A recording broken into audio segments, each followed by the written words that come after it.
आई नहीं ते मेरे का कहत आई मुँह भारत होवा थे दई जन मन गदगद है तीहू में नाच सकत है। आस्था चैनल में देखे ऐ हवा थे महाराज जी मन के कतका नाचत है भक्ति नील नील माने आनंद है भाई आई नहीं। तो ऐसे समय मत गवाए कर बढ़िया मस्त दाई हो। आज मैं सबो गोठला गोठिया हूँ अभी 3 दिन और रही है नहीं। बोल वृंदावन बिहारी लाल की पहली सुमरणी मधरती माता सुमिरा दूसरे सुमरणी मचंदा सुरूज सुमिरा सिया राम बोलेगा मोर काया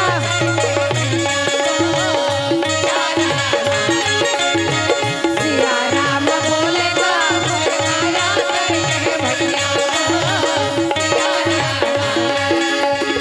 जैसरे सुमरणी मती नो लोकल सुमिरा चौथे सुमरणी मचारो बेदल बंदा सिया राम बोलेगा मोर काया गड़के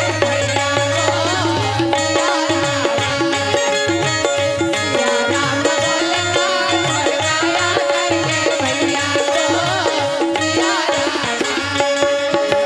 पांचवे सुमरणी में पांचो पांडोला सुमिरा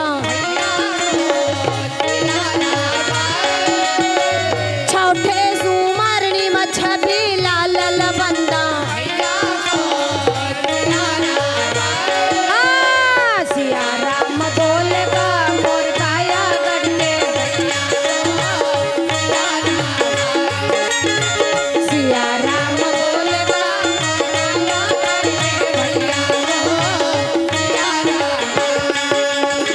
सातवे सुमरणी में सरस्वती सुमिरा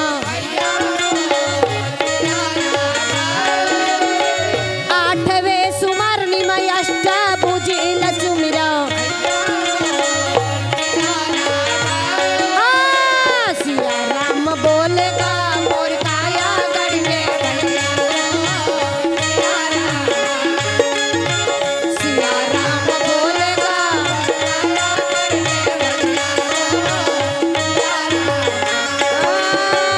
नवे सुमरणी में नवे दुर्गल सुमिरा दसवे सुमरणी में द्वारकापुरी सुमिरा सिया राम बोलेगा मोर काया गड़के सिया राम बोलेगा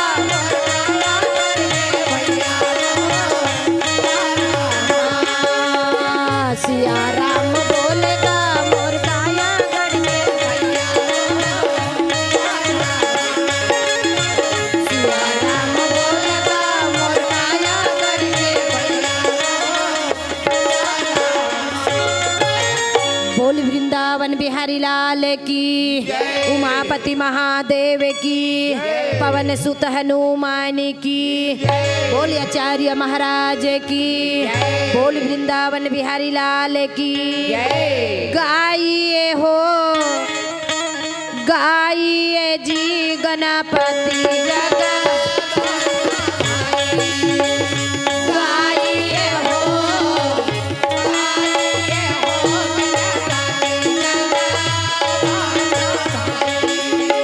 शंकर सुवन भवानी जी के नंदना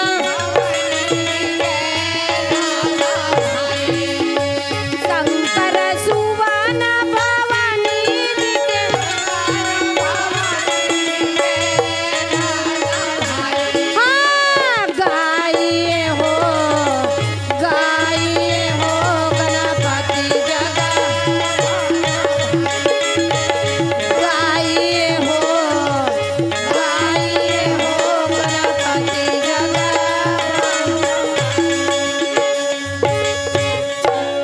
वृंदावन बिहारी लाल की जय। आओ काबर काल महूल हड़बड़ी रही सैनी हड़बड़ी में गड़बड़ी की थे हैं तो काल के जल्दी जल्दी महू हदाई हो ज्यादा कर नहीं बोले हम रात गए है नहीं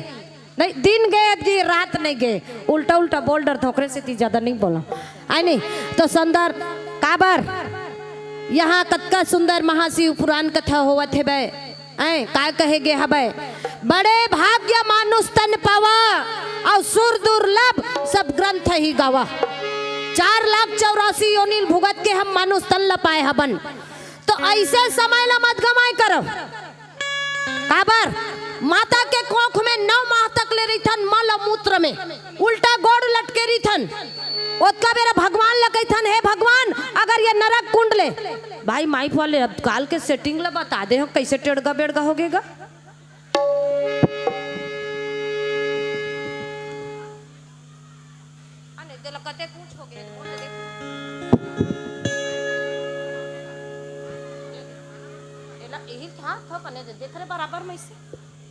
तो 4,84,000 योनिल भुगत के माता के कोख में मल और मूत्र में पड़े रही थन तो ओतका बेरा हे भगवान हे परमात्मा तोर नाम ला लेत रहीबो इसे कही थन पर वैसे समय नहीं आवे देख तो सदा दिन तो इंसान ला कमाना खाना लगे हबे ऐने तो दाई हो बोले की जरूरत नहीं है धर्म कर्म में अपन मन ला लगाए रहो तो ज्यादा अच्छा रही है ने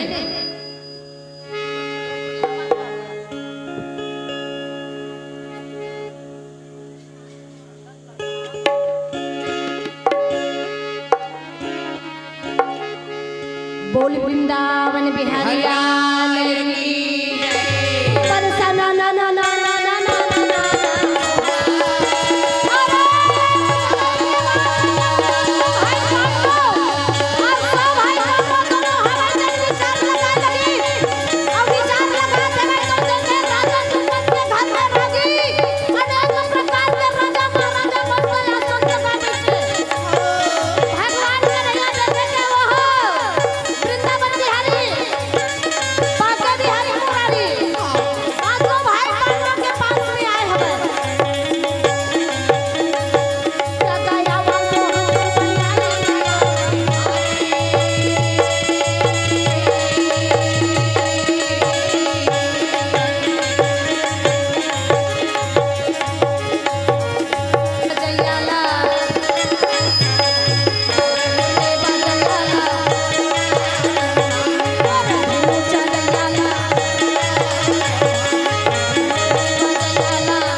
के घर में रहना अच्छा बात नो है तो भगवान का नैया पांचों भाई पांडव हवे तेन बल्ला रागी भैया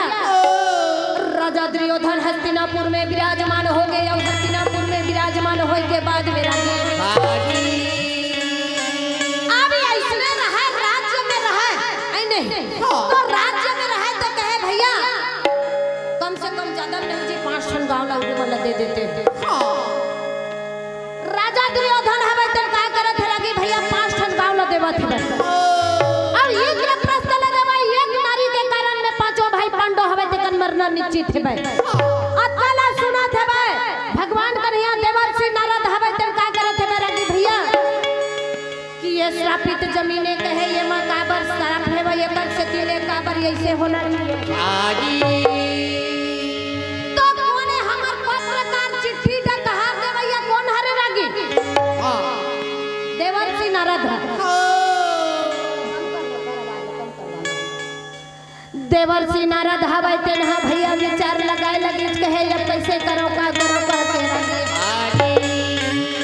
तो देवता मन हवे तेन मन का करत है रागी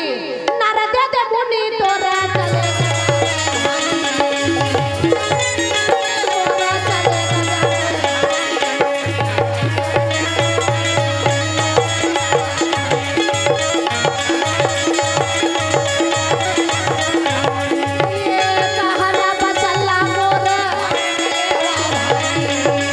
ये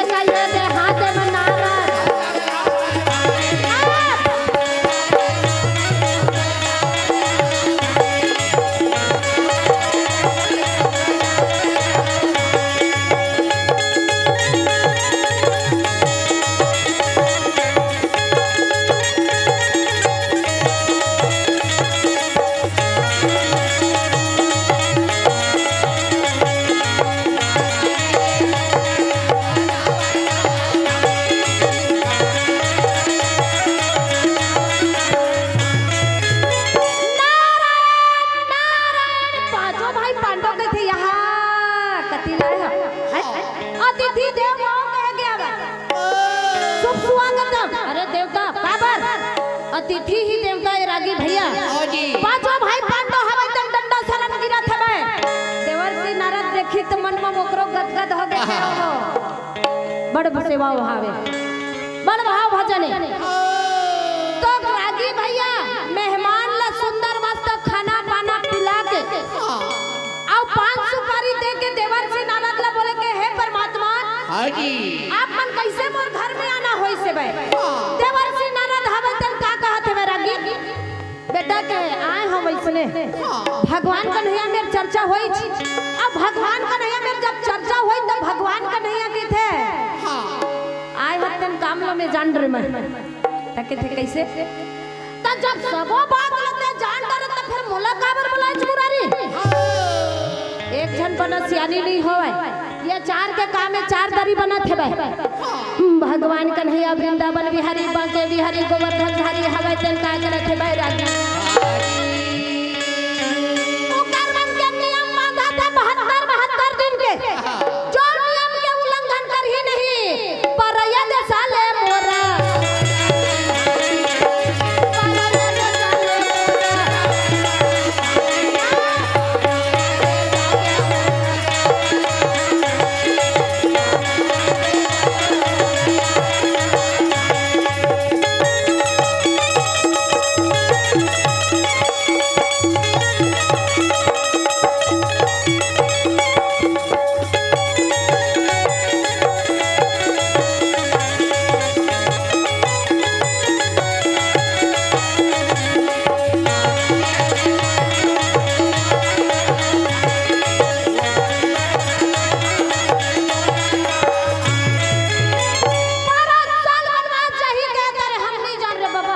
करना है बहन रागी भैया। तो प्रथम हमारी धर्मराज के लगे रागी प्रथम पारी धर्मराज के लगे। एक दिन के बाद काबर अभी ठंडा हवा और ठंडा मच्छर ईमान से रात भर रहे रागी हटपीट करे लगे। वाह के भीमसेन के बेचारा के नींद नहीं पड़े। अब भीमसेन हवे तन का करत है रागी मोर घर या डहन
शक्ति जगत जननी के हाथ गोड़ मिसत रहे रागी। भीमसेन हमें जब रात को दुआरी देखा था कहा था दरवाजा ले देखा थे मैं तो का कहा था रागी तोरे घर के अंगना मदाई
हाँ जी। देवी द्रौपदी आदि सत्य जगत जननी के हाथ में से कसगा फुकेल भैया। हाँ जी। बने लागत है का लगा थे गोली दवाई चलत त कसगा भौजी दादी साए त भौजी तोला भी साए हैगा। आजकल तो हनुमान भी साडर तो ही मन भी साडर है नोनी काला गा हमल लाओ काबर तुमल भी साए है। अरे कारण ला तुहरे नाम कर दी रागी भैया राशन कार्ड हमार नाम में हबे। हाँ त वो राशन कार्ड के चावल तुमन काबर खात फिर अंतर ही नोनी काबर ग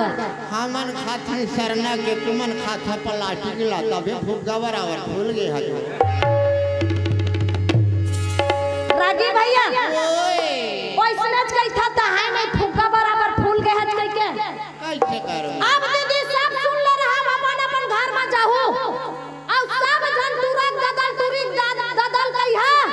अब खेत लागे दरी सरकार होई त खेत में हमार नाम में करो कइबो नागर ला जोतिल जाहे ही मन भैया कसगा आए हमन हम नांगर जोतल जाबो तुमन काय करिया और बासी रोटी घर के अपन नोनी रागी भैया अब वैसे बात नहीं रहा है नहीं तो कहे मैं हां समय समय भौजी हाथ में लगावे हो नहीं। अरे अचानक कब कैसे करबे तब आवाज होता हो कसगा भौजी खात बोलत कहू दा बात है और तक लड़े पर 2,000 को खरा के कैसे करबे नो निकाला जावे उठाए ला रागी भैया देखो यही ला का कहथे वोटर गोहा कहथे भौजी खात बोलत चपका थे हैं ये कर ले काले पे दादा कहे भीमचंद कहे मैं बात वाले के बेटा यूं कहत है ये गन्नारी के सेवा में नहीं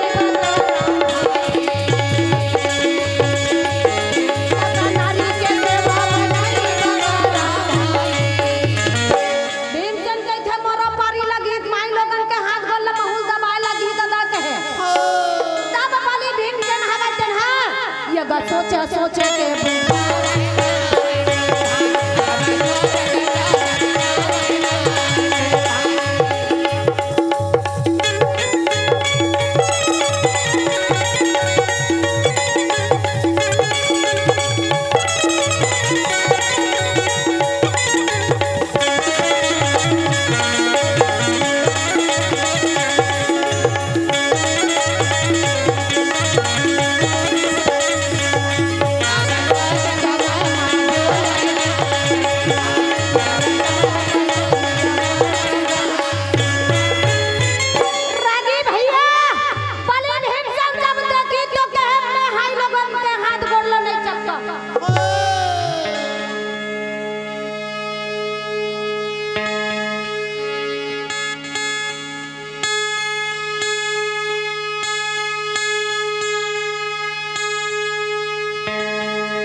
बोल वृंदावन बिहारी लाल की जय उमापति महादेव की जय पवन सुत हनुमान की जय। रागी भैया भगवान बोए हमें जन का विचार करे लगे कि माया नारी के हाथ गोल निमिसा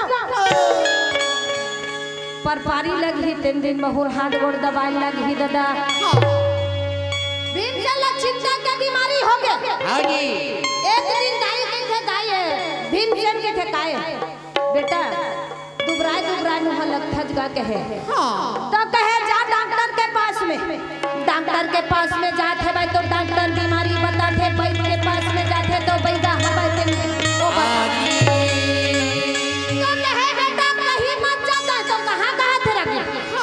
जहां भगवान कन्हैया वृंदावन बिहारी बांके बिहारी गोवर्धन धारी असुर चने वाला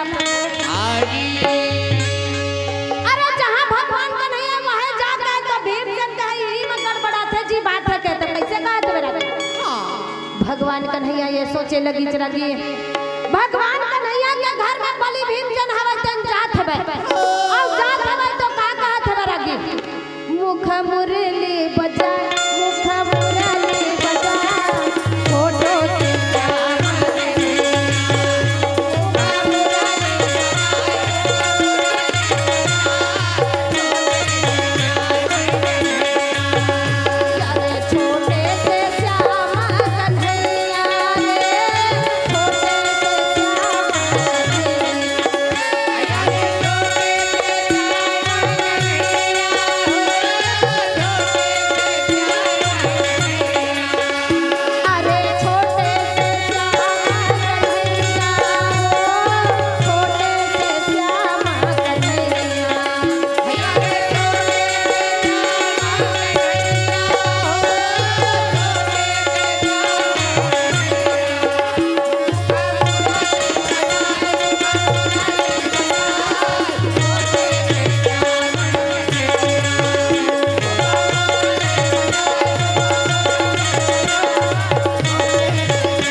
भैया ओए दरवाजा में भगवान कन्हैया पीला पीताम्बर मोड़े हवे दरवाजा में खड़े रहे रागी। हाजी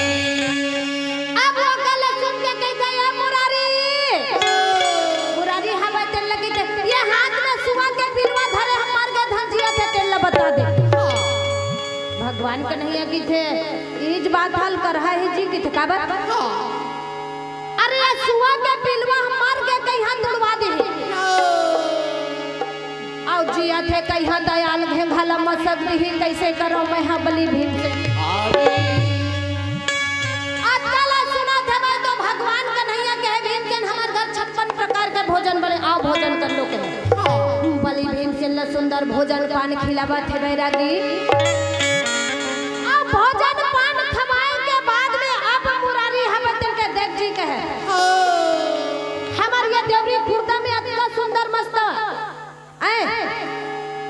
महा कथा यज्ञ हुआ थे भाई भगवान भोलेनाथ के कथा यज्ञ हो थे भाई अभी घरों घर में सगाई आए हवाई राजी भैया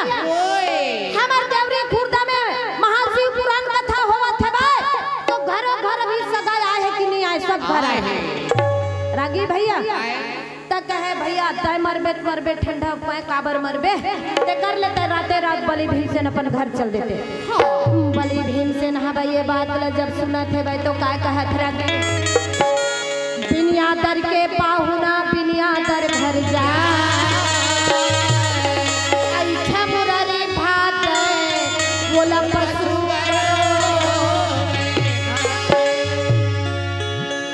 रागी भैया देख बिनियादर के पाहुना बिनियादर घर जाए ऐठ मुरारी भात दाल पशु बराबर खाए तो कैसे होगे जहाँ आदर है उन्हें जाना चाहिए स्वागत में वो तो चलने का मोर घर में ऐसे कहा थे तब और नहीं बलावत देकर घर में जाना बिल्कुल बेकार है रागी भैया। अच्छा कहूँ ऐसे काम होता के दिन आए घर में कहूँ सगाई आगे सगा आई तो सगा हवा तो दीदी हो तू मन ज्यादा माई लोगन मन ज्यादा होते लालच के फल पूरा है नहीं का बात रागी भैया हाँ जी ते लैया बाज के नहीं नेवता तोर हो गए तब के अब घर जाए टाइम हो गया अब तेल कर हूँ रोटी है नहीं बने है अब तू मन कहूँ भागा था तू नहीं बना थे तो रागी भैया घर में कहूँ छठी होवा थे तो छठी होवा थे क्या थे वाह खीर और पूरी काज का नियम है हमन बता था भैया हमार लोधी वर्मक बात है हम अल्लाह ली जानन आइने रागी भैया अब वो सगा हमें तेन का थे जन वाह खीर पूरी लपन घर नहीं खावन जी ते कर घर हमन खीर पूरी खा लाए अपन मजा नहीं आई सगा बड़ ललचा है सगा बड़ जी पहाड़ है रागी भैया खीर पूरी मोदी विदा कर दी तो बोल अगला आनंद नहीं आए हैं अब ओकर बाद में सगा मन बाचे तो काबर कुछू कहीं लाला काबर है जगह में बैठे हम बोला था महू लाल पर बोले भी ना बने नहीं जी तक आदमी मन समझी आई नहीं रागी भैया अब वो बात है जाना धारा न मारन लायक का कनिक सगा मन कितने उता करन लागी इच्छे ओकर बिना शोभा नहीं आवे रागी भैया हाँ जी तो एक सगा कैसे वाह मजा आ गई जी क्या बढ़िया काबर खीर और पूरी के कोई मान्यता नहीं है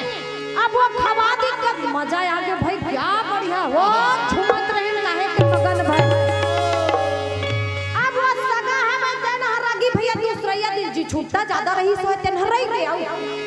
वो सोची ढकना मत और बहुत आऊ हो है ते का ढक्कन दे का के थे उतारा की थी उतारा रागी भैया हाँ जी अरे ठोकन भी हन आज तो पियन टल्ली हन के कोई भारी झमे का ये मन देखा था है अब काल भर ठोकन उतारा दे दी तो हल घर डहर चल देते में सगा कहा थे अब लोग घर वाले हैं का कहते सगा कैसे ज्यादा जी छुट्टा मुहा है दादा अरे काल खीर पूरी खवाए आज भरन मरन के चालू कर दे अब वो सगा बेचारा का ढकना कहूँ हो जाती दादा चाट लेते काबर मैं देखे में आखिरी हाल मोर गांव है नवागढ़ है तब मोरे रोड तीर में खुले रही दारू भट्टी मैं देखे कोई एक आदमी ले तो दारू भट्टी शीशी में ढार ढार के ईमान और चटक मैं खुद अपन आँखी में देखे राजश्री के जल्ला लग के हवे राजश्री के लग के ओकर पास में पैसा कौड़ी नहीं है त दुकान में पाउच मन पड़े रही थे ओ लगा हाथ में से ढार करके मारते हैं रागी भैया हाँ जी अब वो सगा बेचारा हवे तेन कहे ढकना में हो ही ठोकन उतारा मार के चल दे हो दादा मैं हाँ अब वो का करे रागी भैया हमारा भी हमर गांव देहात में ना अभी तिउरा भाजी चला थे बे गलत इन्होंने अब बट कर हां तो इसने बता दे भाई मुंह बने लगते हैं हां बोल वृंदावन बिहारी लाल की जय हाँ मुन्ना ध्रुव अब गोपी ध्रुव एक जन मुन्ना ध्रुव हमरा बैठे ये दे नितान बधियत में नहीं जाना ई दे दी का दादा पैसा का तो कौन डर के राजा मर ए ध्रुव नो है हमर मके ओ मुन्ना ध्रुव होती हवे आए बोल वृंदावन कतकन 121 रुपया समर्पण करे बोल वृंदावन बिहारी लाल की रागी भैया हाँ जी अब का पूछा था तिउरा भाजी रांधी त दरुहा मन के मन नहीं मारे छू लागत रही थे हाँ अब वो कहते लानवा तुरिक दाई काला भात खाबो अब का भूख लागत है भाई तिउरा भाजी देखी त सगा के मुंह बेचारा के सिट्ठा पर गे अब वो झांकत रहे झांकत है कौन ढकना उतना तो चटके उठ के तेल लग देती तीसरे दादा है वो दरुहा के प्राण भले छूट जाए पर वो पियल नहीं छोड़े अपन जब से पी ना तो एक ठन हुआ मान जा आवान को लेना आज का के थे कसगा भैया पिकनिक मनाए हैं चेको घर कौन जाने नहीं सुने हैं हमारे ऐसा वाले ना राजी भैया पिकनिक मनाएला जाते नहीं बाबू पीला मन तब वो पिकनिक कैसन होवत होई मैं अपन दिमाग में जानो नहीं महू हमरे घर लइका मन जाथे त कहते कहां जाथे रे लइका हो और नहीं दाई जाथे वो पिकनिक मनाए ले से कहते त मैं कहता रोगा होवा का पिकनिक में पीलीच अने पीच कहनी अरे भैया पीत तनी तब बहुत बर्बाद हो जात रहे ठोकन देती त ईमान से मोर पूरा दरुआ भर चले जाते रागी भैया लालच के फल बुरी बुरा होते आई नहीं अब वो हमन का करे तो ओकरा से एक दिन के सजा कोई भी जावती थी पीने खाने वाला अरे जेब में पैसा पियो जी जेब में पैसा ने दूसर के काय लालची जी छूटई करते पर पियैया मन कहत है भजन ही डाल कर हम मन बोलत नहीं भैया ऐसे वाले बात में हमरो महावे कई चल का करना वाला धरो आई नहीं तो रागी भैया मैं मला जनतल नहीं कहा था मैं अपन बकल कहा था गाड़ी खा जाऊं भैया देख भजन इन ऐसे रंग रंग के गोठे तो रागी भैया हाँ जी एक दिन के सगा दूसरा दिन के मेहमान और तीसरा दिन रही दिन कहा ही सत्य बात बोला था भैया कोई गलत बात न है एक दिन के सगा एक दिन खीर पूरी दूसरा दिन धारण मारन अपो जी छूटाई ढकनक लालच होत तो बेईमान कहा बेच कर ज्यादा नहीं कहते बेईमान और घर ले निकलबो नहीं करत जी भारी चिपकू आदमी है हां तब इतना झन होई तो हूं मन कहत हो दीदी हो हमन तो पियन खान नहीं पर रोटी तेलैया बाज के तू मन निकल जाऊं काबर आउ कुछ नहीं चार रोटी नहीं जरही तो माई लगन कुछ नहीं दी देख लुगरल तो देबेच के ऐसे आश्रम हमू मन ले रहे झन करत रही है आश्रम सब भगवान के दिया अपन अपन घर में है तब तेलैया बात के तू मन चल तू अब बाबू पीला मन 3 दिन मत रही है भैया तू एक दिन रही है बस वो कर दे भाई आई बोल वृंदावन बिहारी लाल की जय दादी भैया बलि भीमसेन कहे बिनियादर के पाहुना बिनियादर घर जा ऐसा मुरारी भात दे बोला पशु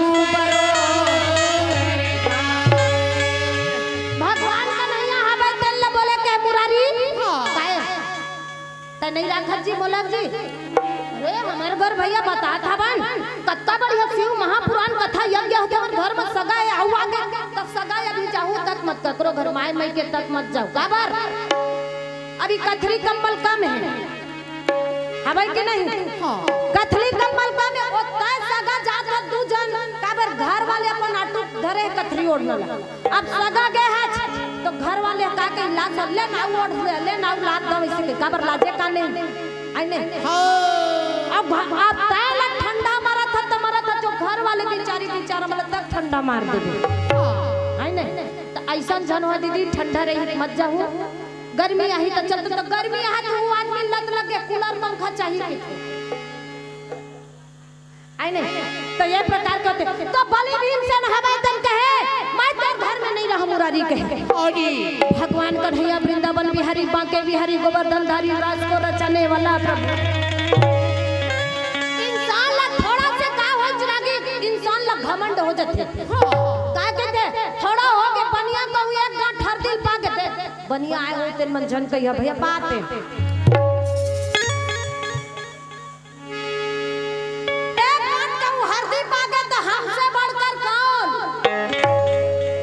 बात नहीं है आना जाना लगे काके आज तोर पास धन है कल मोर पास है सदा दिन इंसान गरीबी नहीं रहे सदा दिन इंसान अमीरी नहीं रहे रागी भैया ये बात जब सुने च नहीं तो बलि भीमसेन हवा तन सोचे लगी के अब कैसे करूं जा बेच कर हो कहे ए मेरे घर में थे रागी घर में जाता थमोल ना का कोनो कथरी दे दी तैसे लाग जाते रागी भैया भीमसेन के जब ठंडा नहीं कहीं करे जी अब मैं जा बेच करी हां बलि भीमसेन हवा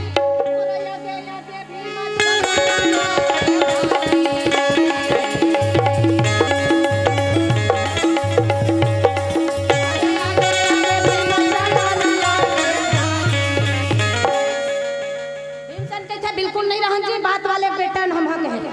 हमला कोई मतलब नहीं है अब भीमसेन आगे ला बढ़ाता कहे भीमसेन एक ठन मोरा बात बरगद के पेड़ रही नहीं अरे वो ही जगत है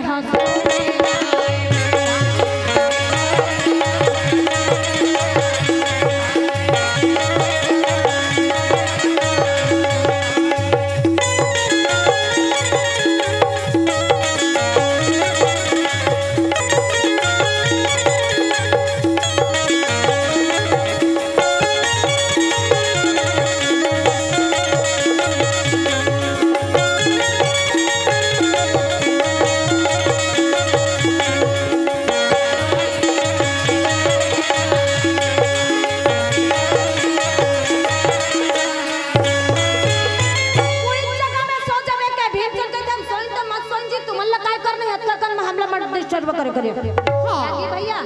भीमसेन जब सो गए अब जात किथे नहीं है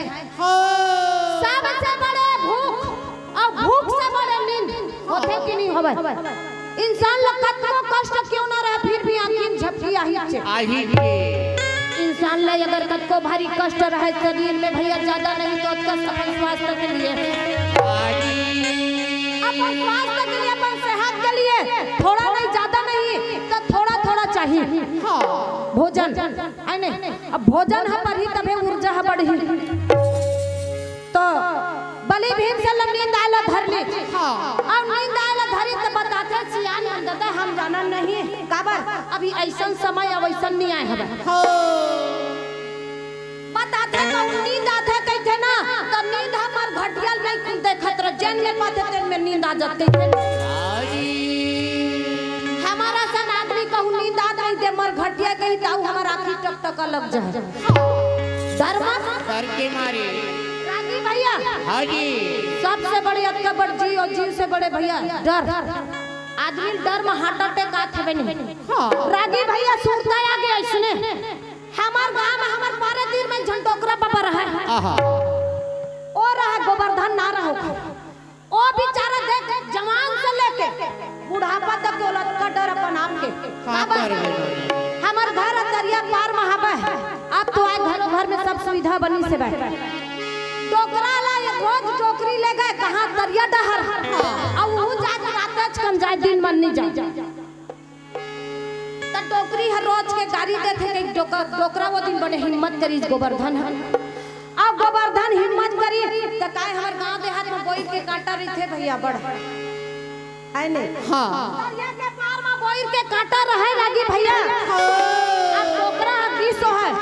अब गीत तो पहले अब तो आएगा जींस टॉप पहना थे लड़का मन है नहीं पहली जमाना में बाबा मन का पहने अंगौछी धोतिया धोतिया पहने पेट के काम का है धोतिया लैसे छोरी त काबर फेंकी सो है तो वो नहीं जानी गोइर काटे के रागी भैया अब पेट हरू लागी त डोकरल डर लागी सो है अब वो धोतिया लैसे धर डोकरा के थे मोर करम छाड़ दी तो भूत मोर धोतिया छीका थे बे अरे डर के बात है अब वो डोकरा वही में ले कहा थे बोला छोड़ डोकरा नहीं छोड़े तैसे भाग गए तैसे होते रागी भैया हाँ जी भीमचंद कहे अरे हम लोग नींद लागत था कोई मेरसुद्दीन जी हम लोग कोई मतलब नहीं है अब ये बात ला भीमचंद हटाते ना देखी तो बरगद के छाव में देखी बरगद के छाव मेरा भैया सोगे बली भीमचंद है एकदम हाथ धरे आदमी नहीं दिखा थे भाई अब बली भीमचंद एक ठंडारा ला धरे रागी भैया भीमचंद नींद आयल धरी तो है नहीं अब भीमचंद जब नींद आयल धरी तो डारा धरे धरे नींद हो कर परत है तो काय कहा थे रागी सुता वो गवैया मोर सुता वो बजैया सुता वो सुता वो गवैया सुता वो बजैया सुता वो सहारिया लो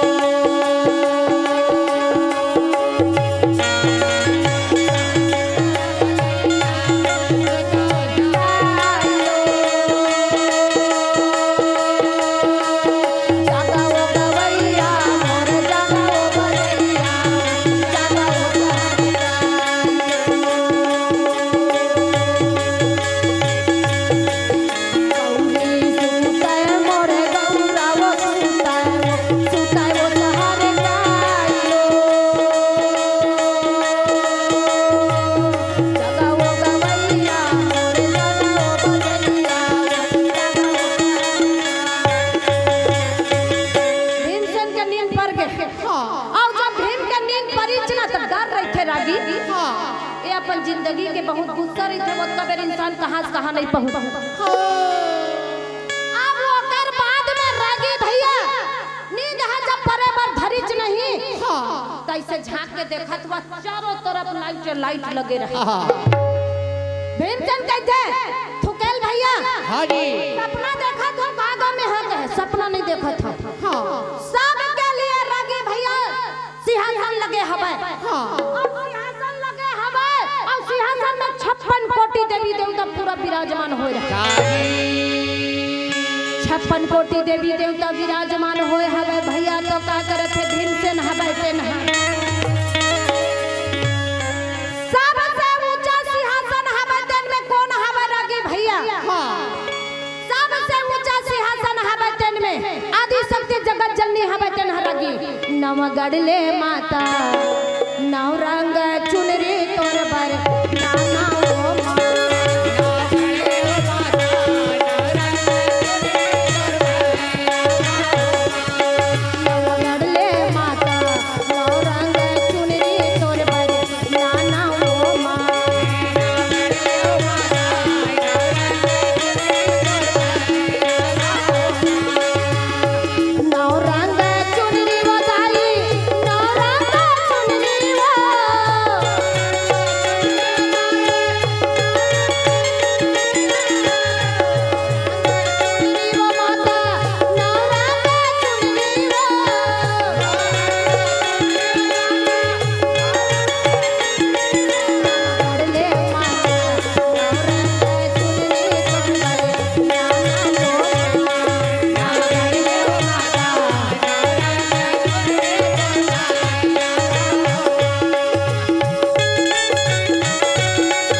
हाँ जी। अब ये तो बात लो देखे या सुने रागी भैया तो कहे कस जी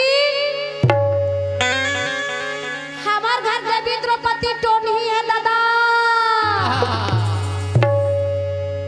रात के समय में आए हम का रात कन कहे हाँ। पूरा देवी देवता सब जन प्रणाम करे थे भाई कहे हे आदि शक्ति है जगत जननी माता हे अष्टंगी माता हमर गांव हमर देश हमर नौनी हमर बाबू हमर परिवार हमर गांव हमर बस्तीला आनंद मंगल के साथ में राख लेबे मां के भीम से नहबै तन काय कहते हमर घर द्रौपदी टोनी सीखे लाए हबै दादा इही जत्का आए है बना तेकरे गुरु ये कहत है अरे एकरे गुरु एकरे शिष्य ये कहत है भाई ही ह सबसे प्रथम ये तैसे लागत है भाई भीमसेन बेचारा हवाई के नहीं से धरे रहे रागी भैया डरला है औ सबो वाला देखत है तिरिया चरित्र बताते आए नहीं बताते ये बताते जन बरे ओकर गुरु रहिथे तेकरे मन सब पूछथे देश राज कैसन कैसन है कह के ये हा दादा हमार भाई मन मार काट के आए हैं तैसे लागते हुआ के यहाँ पूरा सब जन तो नहीं सीखे बड़े आए हैं तो कहे गाई चारों पांडव के खून हा तो हवाई के पर भीम घर में नहीं रही इसके भीम बेचारा ऐसे भरे रहा भीम जन चारों भाई के खून में घड़ा लबाला भरे लहुआ और एक घड़ा कैसे खाली हवा तो एक घड़ा कैसे खाली बतावा कहत है डारले टूट के पाना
देवी द्रौपदी कोने छोटे मोटे नो है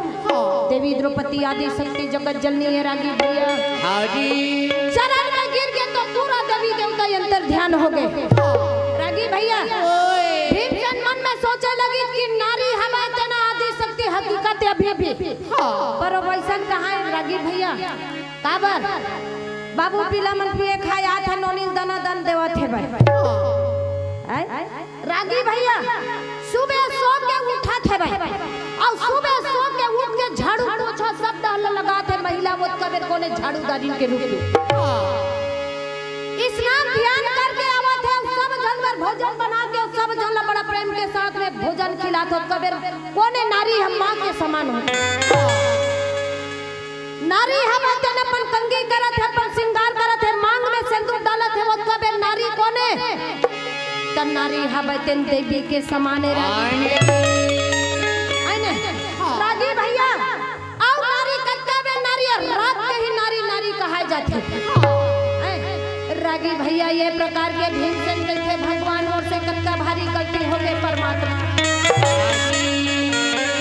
अब कैसे पाप हाथ में हट के आई नहीं अब काय कर यहां दादा कहे अब कोई बात नहीं भीमसेन के थे घर गांव कागा बलि भीमसेन घर जाते तो काय कहते रागी झुमके तारोई रे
पांडवानी है से गाथा फिल्मी छत्तीसगढ़ी कर्मा ददरिया सुआ पंथी ये सब वो चीज से बने के हवा है नी तमय है से आए हो जैसे जैसे जगह तैसे तैसे गात है ऐसे वाले गाबा कई जगह इसमें गाय बाजे टक्कर है कहूँ एक ठन गाना कहूँ अंते चल दी घासीदास में ध्यान मत थो कम ज्यादा बढ़ बोल वृंदावन बिहारी लाल की हाँ रितु कश्यप की तरफ से भगवान कन्हैया के श्री चरण कमल में 51 रुपया समर्पण करे बोल वृंदावन बिहारी लाल की जय।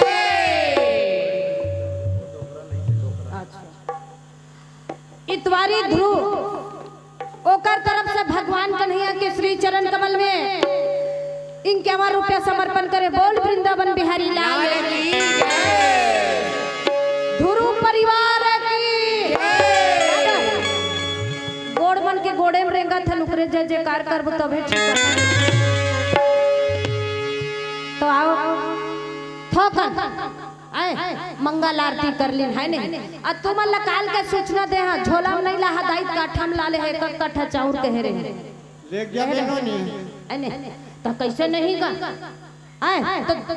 कथा बंद नहीं है मात्र आरती कर ली ओकर बाद में फिर सुंदर आप मन कथा सुना जाए लेवन महाराज आरती करन बोल वृंदावन बिहारी लाल की काल के सूचना दे आओ यदि रही काबर बैठे रही है कौन है चार बताए ने 4,84,000 मनुष्य तन पाए हम दाई हो ये संसार में मिल ही क्या नहीं मिल ही मानुष तन मारबो जाबो तो है तो ऐसा समय मत गवाई कर सुंदर मस्त आओ बता आर्थिक जलत तू मन लसकट लगी तुहार मन के दया में से बड़ दूरिया जाथा में है ने मात्र विदेश भज के यात्रा नहीं करे डर लाग थे काबर विदेश के यात्रा करते जिहाद में जाही के कहूं जी ह छूट के तब है ने कहीं आइस चांस आई कहा थे कहां जान कहीं त कामा जाबो साहब के जिहाद में कहीं त मैं नहीं जाऊं दादा के काबर जी हो धक धक धक धक करी त वही तो हार्ट अटैक क्यों का है हार्ट अटैक अच्छा तन तमुरा धरे हां भगवान कहूं जी ह जिहाद में छूट गए तो का मतलब है त मैं के विदेश नहीं जाऊं दादा वही भर बचा दे के तो ये मस्त मंगल आरती कर ली फिर आप मन पंडवानी कोर ले चलबो बोल वृंदावन बिहारी की जय।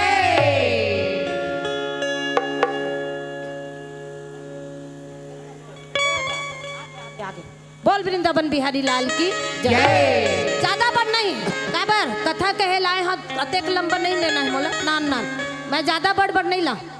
तो ये दे मस्त मंगल आरती कर लीन अब मंगल आरती सब अपन अपन जगह में मस्त हरि कीर्तन लत करिया भगवान के है नी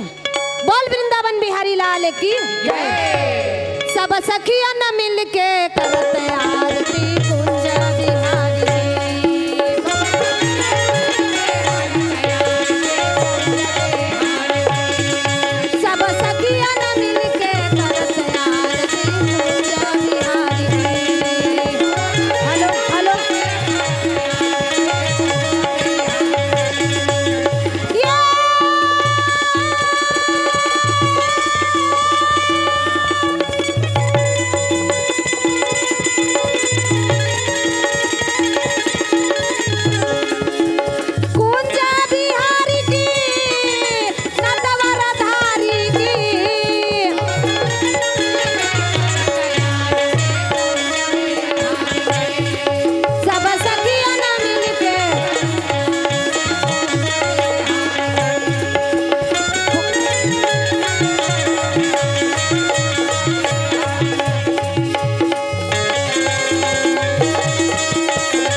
मोर मुकुट कर मुरली सोहे नटवर देख देख मन मोहे ओढ़े लीला पीठ पटधारी श्री पुरुषोत्तम गिरवरधारी आरती करत सकल ब्रज नारी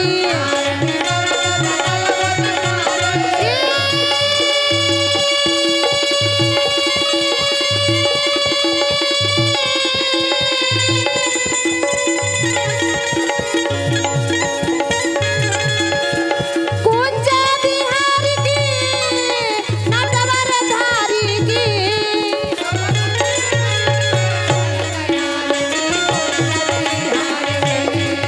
सब सखियन मिलके करत आरती सब सखियन मिलके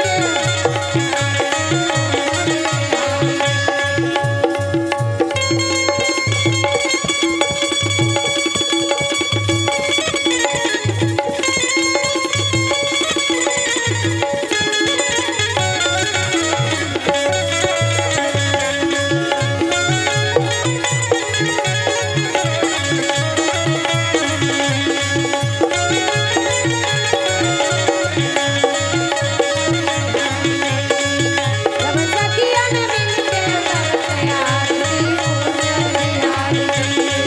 सब सखियन मिलके करत आरती बोल वृंदावन बिहारी लाल की उमापति महादेव की पवन सुत हनुमान की ग्राम के देवी देवताओं की भैया काबर काल टाइम हो गई से ये सब चीज ल नहीं बता रहे हैं। महाभारत पंचम वेद है काबर बड़े बड़े भाई मन बैठे हैं पोखरे कार्य करता है आई नहीं तो कैसे बोलना तैसे लागे पर बोले लाग जत महूल है महाराज होई तपन हो ही भैया हम का कर